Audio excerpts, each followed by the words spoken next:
বাংলাদেশের এই ফ্যাসিবাদী অত্যাচারী শাসকের পতনের ইতিহাস লেখা হবে। সেই ইতিহাসে এই হাজার ছাত্র জনতার রক্তদানের ইতিহাস, বীরত্বের ইতিহাস, অকুতভয় মৃত্যুভয়হীন চেতনা দিয়ে ফ্যাসিবাদী শাসকের বুলেটের সামনে, সেই রংপুরের আবু সাইদের একদিকে গলির সামনে বুক পেতে দিয়ে, একদিকে শেখ হাসিনার অত্যাচার আর বুলেট, আর একদিকে গোটা বাংলাদেশের বিদ্রোহী জনতার এই আত্মত্যাগের স্বর্ণোজ্জ্বল ইতিহাস একদিন লেখা হবে। সেই ইতিহাসে এদেশের এই হাজার ছাত্র জনতার গর্বের অংশীদার হয়ে তাদের স্বর্ণোজ্জ্বল ইতিহাসও কিন্তু লেখা থাকবে। যে বাংলাদেশ জামাত ইসলামের প্রতি এই ফ্যাসিবাদী সরকার এই দীর্ঘ 15-16 বছরে যে অত্যাচার, জুলুম, নির্যাতন, যে শোষণ করেছে, সকল দল এবং মতের লোকদের চেয়ে আমরা জামাত ইসলামের আন্দোলন, ইসলামী ছাত্র শিবিরের আন্দোলন, আলেম ওলামা এবং দিনদার লোকদের উপরে সবচেয়ে বেশি জুলুম নির্যাতন করা হয়েছে। আমাদের বুকের উপরে ফ্যাসিস্ট আওয়ামী শাসকের অত্যাচারের যে জগদ্দল পাথর ছিল, আল্লাহ তাআলা সেটা সরিয়ে দিয়ে একটা নতুন মুক্ত স্বাধীন নতুন বাংলাদেশে স্বস্তির নিঃশ্বাস ফেলার সুযোগ দিয়েছেন। এই জন্য আমরা সবাই আল্লাহ তাআলার কাছে শুকরগুজার করছি, আলহামদুলিল্লাহ। আমরা আল্লাহ তাআলার প্রতি কৃতজ্ঞ, কারণ এই 15-16 বছরের ফ্যাসিবাদী শাসনের অবসানের জন্য বাংলাদেশের কোটি কোটি মানুষ যে সংগ্রাম করেছে, আত্মত্যাগ করেছে, রক্ত ঝরিয়েছে, জেল, জুলুম, রিমান্ড, লুটপাট, গুম, খুন, প্রশাসনের রন্ধে রন্ধে দলীয়করণ, দুর্নীতি, অর্থনীতি, জুডিশিয়ারি, লেখাপড়া, ব্যবসা বাণিজ্য, আমাদের সমাজ, রাষ্ট্রযন্ত্র সব কিছু তছনছ করে দিয়ে এই জাতির ভবিষ্যৎকে একটি অন্ধকারের দিকে ঠেলে দিয়েছিল।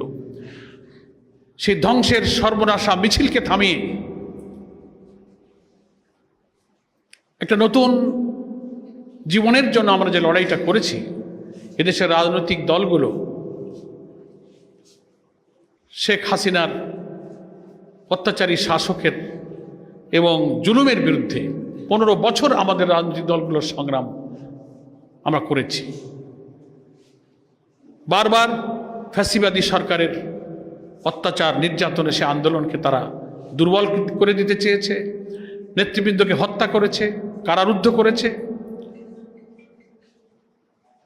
2014, 18, 24 3টা বছরে জনগণের ভোটাধিকার তারা হরণ করেছে। আমরা ভোট দিতে পারিনি। একটি নিউট্রাল, একটা ক্রেডিবল, একটা পার্টিসিপেটরি, একটা ফ্রি অ্যান্ড ফেয়ার ইলেকশনের জন্য দেশের ছাত্র জনতা দীর্ঘ আন্দোলন করেছে। তারা সে আন্দোলন অত্যাচার, নির্যাতন, গুলিবন্ধ, কারাবরণ, জুলুমের মাধ্যমে সে আন্দোলনকে বারবার ব্যর্থ করে দিতে চেয়েছে। আমরা ভোট দিতে পারিনি।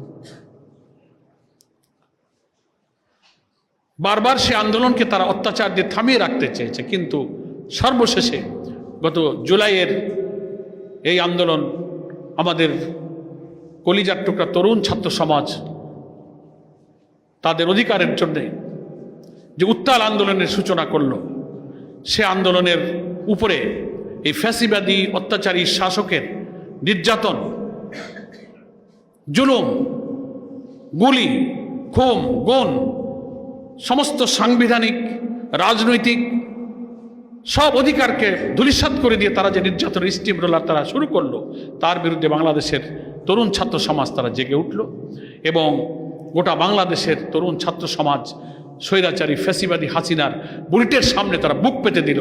তাদের হাজারো ছাত্র জনতার রক্তের মধ্য দিয়ে জুলাই আগস্টের এই ছাত্র গণ অভ্যুত্থানের একটা মহাবিজয় অর্জিত হলো, আলহামদুলিল্লাহ। সেই কারণে আমরা আল্লাহ তাআলার প্রতি শুকরিয়া জানাই এবং এই আন্দোলনে যারা শাহাদাত বরণ করেছেন, যাদের রক্তের উপরে দাঁড়িয়ে আমরা আজকে স্বস্তির নিঃশ্বাস ফেলছি। অত্যাচারী শাসকের, বহু স্বৈরাচারের পতনের ইতিহাস আমরা পড়েছি এবং দেখেছি, কিন্তু খুনি হাসিনা এই ফ্যাসিস্টের যেভাবে অপমানজনক বিদায় হয়েছে, এটা একটা অবিস্মরণীয় পতন। মানুষ হতাশ হয়ে গিয়েছিল। এদেশের মানুষ মনে করতো যে আন্দোলনের মধ্য দিয়ে বোধহয় এই ফ্যাসিবাদের আর পতন করা যাবে না। হতাশ হয়ে জনগণ বলতো যে শেখ হাসিনা কি আমাদের মাঝ থেকে বিদায় নিতে পারবে না, ওর মৃত্যু ছাড়া বোধহয় ওর ক্ষমতা থেকে যাওয়ার আর কোনো পথ নাই, এমন কথা অনেকে হতাশ হয়ে বলতো, নাকি বলেন? বলতো। কিন্তু মহান আল্লাহ তাআলা এই জাতির ত্যাগ, কোরবানি এত শত শত হাজার শহীদের রক্তকে কবুল করেছেন। ত্যাগ, তিতিক্ষা, কষ্ট, আত্মদানের প্রতি বাংলাদেশে ইসলামী আন্দোলনের শীর্ষ নেতৃবৃন্দ যারা নিরপরাধ ছিলেন, যেসব মিথ্যা অভিযোগে সাজানো মামলা, সাজানো বাদী, সাজানো এজাহার, সাজানো বিচারক দিয়ে তাদেরকে জুডিশিয়াল কিলিং করে ফাঁসিতে ঝুলিয়ে হত্যা করা হয়েছে। আল্লাহ তাআলা এই নিরপরাধ নিরীহ মানুষের এই অত্যাচার, এই শাহাদাতকে কবুল করেছেন। সে নির্যাতনের এবং কোরবানির বিনিময়ে আল্লাহ তাআলা এই জাতির প্রতি রহমত নাজিল করেছেন। আজকে মৌলানা মতিউর রহমান নিজামী থেকে শুরু করে জামাতের শীর্ষ নেতৃবৃন্দকে যেভাবে হত্যা করা হয়েছে, অধ্যাপক গোলাম আজম থেকে শুরু করে আমাদের শীর্ষ 11 জন নেতাকে কারাগারের মধ্যে রেখে 5 জনকে ফাঁসিতে ঝুলিয়ে হত্যা করা হয়েছে, বাকিদেরকে কারাগারে তিলে তিলে শারীরিক মানসিক নির্যাতনে তারা কারাগারের মধ্যেই তারা মৃত্যুবরণ করেছেন। এই মানসিক নির্যাতনের জন্য এই খুনি ফ্যাসিবাদী শাসক হাসিনা দায়ী। সেই কারণে এদেশের জনগণের ত্যাগ এবং কোরবানির বিনিময়ে আল্লাহ তাআলা আমাদের কষ্ট লাঘব করে এই রহমত এবং এই দয়া আমাদের প্রতি দিয়েছেন। সেজন্য আমরা আল্লাহ তাআলার কাছে প্রাণ ভরে শুকরিয়া জানাই, আলহামদুলিল্লাহ। বাংলাদেশের এই ফ্যাসিবাদী অত্যাচারী শাসকের পতনের ইতিহাস লেখা হবে। সেই ইতিহাসে এই হাজার ছাত্র জনতার রক্তদানের ইতিহাস, বীরত্বের ইতিহাস, অকুতভয় মৃত্যুভয়হীন চেতনা দিয়ে ফ্যাসিবাদী শাসকের বুলেটের সামনে, সেই রংপুরের আবু সাইদের একদিকে গলির সামনে বুক পেতে দিয়ে, একদিকে শেখ হাসিনার অত্যাচার আর বুলেট, আর একদিকে গোটা বাংলাদেশের বিদ্রোহী জনতার এই আত্মত্যাগের স্বর্ণোজ্জ্বল ইতিহাস একদিন লেখা হবে। সেই ইতিহাসে এদেশের এই হাজার ছাত্র জনতার গর্বের অংশীদার হয়ে তাদের স্বর্ণোজ্জ্বল ইতিহাসও কিন্তু লেখা থাকবে। আমরা আজকে তাদের এই ঐতিহাসিক অবদানের কথা শ্রদ্ধার সাথে স্মরণ করছি। সম্মানিত দায়িত্বশীল ভাইরা, আমরা আল্লাহর শুকরিয়া যেমন আদায় করি, তেমনি এই শুকরিয়া আদায় করার মধ্য দিয়ে জাতির কাছে এই বিবেচনার জন্য আরেকটা কথা আমরা বলতে চাই যে বাংলাদেশ জামাত ইসলামের প্রতি এই ফ্যাসিবাদী সরকার এই দীর্ঘ 15-16 বছরে যে অত্যাচার, জুলুম, নির্যাতন, যে শোষণ করেছে, সকল দল এবং মতের লোকদের চেয়ে আমরা জামাত ইসলামের আন্দোলন, ইসলামী ছাত্র শিবিরের আন্দোলন, আলেম ওলামা এবং দিনদার লোকদের উপরে সবচেয়ে বেশি জুলুম নির্যাতন করা হয়েছে। অথচ আমরাই এই ধৈর্যের পরীক্ষা দিয়েছি। এত অত্যাচার নির্যাতনের বিরুদ্ধে যে বিক্ষোভ, যে দ্রোহ, যে প্রতিবাদ দুনিয়ার দেশে দেশে মানুষ যেভাবে করে থাকে, আমরা সেখানে সংযত আচরণ করেছি, সবর করেছি। আমরা অত্যাচার, জুলুম, নির্যাতনের মুখে ত্যাগ, তিতিক্ষার চরম পরাকাষ্ঠা প্রদর্শন করেছি। তরুণ ছাত্র সমাজের এই কোটার আন্দোলনের যখন রাজধানী ঢাকা সহ সারা দেশ উত্তাল হলো, ছাত্র আন্দোলনের সাথে জনগণ যখন একাকার হয়ে মিশে গেল, তখন ইসলামী ছাত্র শিবির এবং জামাত ইসলামের বিপুল জনশক্তি আন্দোলনের যখন একটা চূড়ান্ত মোমেন্টামে যখন পৌঁছে গিয়েছে, তখনও আমরা এই আন্দোলনে অংশগ্রহণ করেছি। কিন্তু সে আন্দোলনে সর্বোচ্চ সংযম, ধৈর্য, শৃঙ্খলা আমরা কিন্তু অবলম্বন করেছি। আমরা কোনো ভায়োলেন্সে যাইনি। আন্দোলনের হাসিনার পতনের মাত্র 4 দিন আগে জামাত ইসলাম এবং ইসলামী ছাত্র শিবিরকে নিষিদ্ধ করা হয়েছে। জামাত ইসলামের মধ্যে একটি গণতান্ত্রিক, একটা পার্লামেন্টারি ডেমোক্রেসিক পলিসিতে যে আন্দোলন বিশ্বাস করে, বাংলাদেশের সুষ্ঠু নির্বাচনে গঠিত সকল পার্লামেন্টে যে জামাত ইসলামের প্রতিনিধিত্ব ছিল, সাংবিধানিক, রাজনৈতিক, গণতান্ত্রিক, সংসদীয় সব বিধি মেনে আমরা এখানে নিয়মতান্ত্রিক পদ্ধতিতে ক্ষমতা হস্তান্তরে বিশ্বাসের যে রাজনীতি করি, সেই আন্দোলনেরকে সন্ত্রাসী সংগঠনের ট্যাগ লাগিয়ে দিয়ে এই খুনি হাসিনা আমাদেরকে নিষিদ্ধ করলো তার বিদায়ের মাত্র 4 দিন আগে। অর্থাৎ ছাত্রদের এই তুঙ্গে ওঠা আন্দোলনকে অন্যদিকে ডাইভার্ট করার জন্য তারা তখন আমাদের এই নিষিদ্ধের একটা অপকৌশল তারা গ্রহণ করলো। কিন্তু মহান আল্লাহ তাআলার কি ইচ্ছা, ওরা জামাত ইসলামী আর ছাত্র শিবিরকে নিষিদ্ধ করলো, আর আল্লাহ তাআলা আওয়ামী লীগকে নিষিদ্ধ করে তাকে দেশ ছেড়ে পালাতে বাধ্য করলো। 4 দিনের ব্যবধানে তাকে বাংলাদেশ থেকে বিদায় নিতে হলো। আমরা তখন জেলে ছিলাম, জামাত ইসলামী সহ বিরোধী দলের অনেক নেতৃবৃন্দ আমরা তখন কারাগারে ছিলাম। কারাগার থেকে আমরা শুনতে লাগলাম, দেখতে লাগলাম সেনাপ্রধানের ভাষণ, আমাদের বাংলাদেশ জামাত ইসলামের আমির ডাক্তার শফিকুর রহমান সহ সব নেতৃবৃন্দের সঙ্গে সেনাপ্রধান, প্রেসিডেন্ট একে একে আলাপ আলোচনা সংলাপের মধ্য দিয়ে একটি অন্তর্বর্তীকালীন সরকার গঠনের সকল প্রক্রিয়া জামাত ইসলামীকে অন্তর্ভুক্ত করা হলো এবং কিভাবে দেশের একটি পট পরিবর্তন হলো আমরা সেটা দেখতে পেলাম এবং তারপর আমরা কারাগার থেকে মুক্ত হয়েছি। আমার প্রিয় ভাইরা, আমরা এই আন্দোলন এবং সংগ্রামের প্রত্যেকটি পর্যায়ে আমরা ধৈর্য ধারণ করেছি, আমরা সংযত আচরণ করেছি। আমাদের দলকে নিষিদ্ধ করা হয়েছে, আমরা একটা বিক্ষোভ মিছিল করিনি।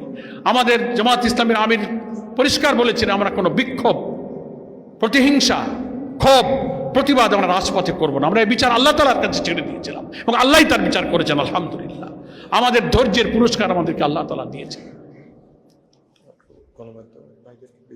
না বলছি, এরপরে আমরা আমাদের আল্লাহ তাআলার এই রহমতের শুকরিয়া আদায় করেছি, আল্লাহ তাআলার প্রশংসা, আল্লাহর কাছে আমাদের ভুল ত্রুটির জন্য ক্ষমা প্রার্থনা আমরা করেছি এবং এ দেশ এবং জাতি নতুন করে বিনির্মাণের যে স্বপ্ন আমাদের শহীদেরা দেখেছিল সেটা গড়ার জন্য আমরা জাতির প্রতি, অন্তর্বর্তীকালীন সরকারের প্রতি প্রতিশ্রুতিবদ্ধ এবং আমরা সেই নতুন বাংলাদেশ বিনির্মাণে আমরা সহযোগিতা করে যাচ্ছি এবং আমরা ইনশাআল্লাহ করব। কিন্তু মুশকিল হয়েছে যে 1 মাস শেষ হয়ে পারল না নতুন বাংলাদেশ গড়ার স্বপ্নকে ধ্বংস করার জন্য এই পতিত স্বৈরাচার বিদেশে বসে তার দেশীয় এবং আন্তর্জাতিক সব সেবাদারদেরকে দিয়ে আবার নতুন নতুন চ্যালেঞ্জ তৈরি করে প্রতি বিপ্লব, মিডিয়া কু, জনপ্রশাসনে নৈরাজ্য সৃষ্টি করে একটি স্টেবল পরিস্থিতি দিয়ে বাংলাদেশে একটি নতুন নির্বাচনের পরিবেশ সৃষ্টির পথে তারা আবার বাধা সৃষ্টি করার চেষ্টা করছে। জনগণ, ছাত্র জনতা, রাজনৈতিক দল এই অন্তর্বর্তী সরকারের পাশে থেকে এই সব চক্রান্ত প্রতিহত করার কাজে আমরা এখন কিন্তু ময়দানে আছি। এজন্য আমি দেশবাসীর কাছে আহ্বান জানাবো যে আমাদের এই সব শহীদদের স্বপ্ন, নতুন বাংলাদেশের স্বপ্ন বিনির্মাণের জন্যে আমাদের অন্তর্বর্তীকালীন সরকারের প্রয়োজনীয় সংস্কার সাধনের মাধ্যমে একটি অবাধ এবং নিরপেক্ষ নির্বাচন সৃষ্টির জন্য যে স্থিতিশীল পরিবেশ সৃষ্টি করা প্রয়োজন, সরকারকে জনগণ সেই কাজের জন্য সহযোগিতা করুক। সরকারের প্রতি আমাদের আহ্বান থাকবে একটা যৌক্তিক সময়, না অতি খুব দীর্ঘ, না খুব স্বল্প। সমস্ত সংস্কার কাজ সাধন করতে গেলে এখানে লম্বা সময় প্রয়োজন হবে। মিনিমাম একটা সুষ্ঠু নির্বাচন করতে আমাদের যতটুকু সংস্কার প্রয়োজন সেই সংস্কারটুকু শেষ করে একটি জাতীয় নির্বাচনের মাধ্যমে জনগণের নির্বাচিত জনপ্রতিনিধির কাছে ক্ষমতা হস্তান্তর করার মধ্য দিয়ে এই দেশের শহীদদের স্বপ্নকে পূরণ করা হোক, আমরা সেই দাবি করছি এবং আমরা ধৈর্য ধারণ করেছি। আলহামদুলিল্লাহ, বাংলাদেশ জামাত ইসলামী এত কঠিন পরীক্ষা, শাহাদাত, ত্যাগ, তিতিক্ষার মধ্য দিয়েও আমরা হাজার হাজার শহীদদের পরিবারের পাশে যাচ্ছি, তাদের পরিবারের প্রতি সহানুভূতি, সহযোগিতা। হাসপাতালে যারা অসুস্থ, চিৎকার করছে, পঙ্গু, হাত নেই, পা নেই, চোখ নেই, তাদের চিকিৎসার জন্য পাশে দাঁড়ানো, এর মধ্যে সৃষ্ট বন্যা পরিস্থিতিতে দুর্গত মানুষের পাশে দাঁড়ানো এবং রাজনৈতিক, সামাজিক, মানবিক সকল দায়িত্বে আমাদের প্রিয় আমিরে জামাতের নেতৃত্বে গোটা বাংলাদেশের কেন্দ্রীয় এবং সকল শাখার নেতা এবং কর্মীরা জনগণের মাঝে কিন্তু পৌঁছে যাচ্ছে। এর মধ্য দিয়ে বাংলাদেশে জামাত ইসলামী দেশপ্রেমিক, জনগণের জনবান্ধব একটি ইসলামী কল্যাণমূলক রাষ্ট্র প্রতিষ্ঠার আন্দোলন হিসেবে ইতিমধ্যে জনগণের মণিকোঠায় স্থান করে নিতে সক্ষম হয়েছে। আমরা আগামী দিনে জনগণের প্রতি আহ্বান জানাবো যে একটি নতুন বাংলাদেশ নির্মাণে আমাদের অভিযাত্রায় সকলে সাহায্য করবেন। বাইরের কোনো অপশক্তির নৈরাজ্য, অরাজকতা সৃষ্টি করে নতুন বাংলাদেশ নির্মাণের সকল বাধা এবং প্রতিবন্ধকতা তারা দূর করবেন, এই আশাবাদ ব্যক্ত করে আমার বক্তব্যের এই পর্বটা আমি এখন শেষ করব। সাংবাদিক বন্ধুদের জন্যে অত্যন্ত আমি কৃতজ্ঞতা জানাই, আপনাদের সকলকে ধন্যবাদ জানিয়ে আমি আমার বক্তব্য শেষ করছি। ওমা তৌফিক ইল্লা বিল্লাহ। আসসালামু আলাইকুম ওয়া রাহমাতুল্লাহি ওয়া বারাকাতুহু।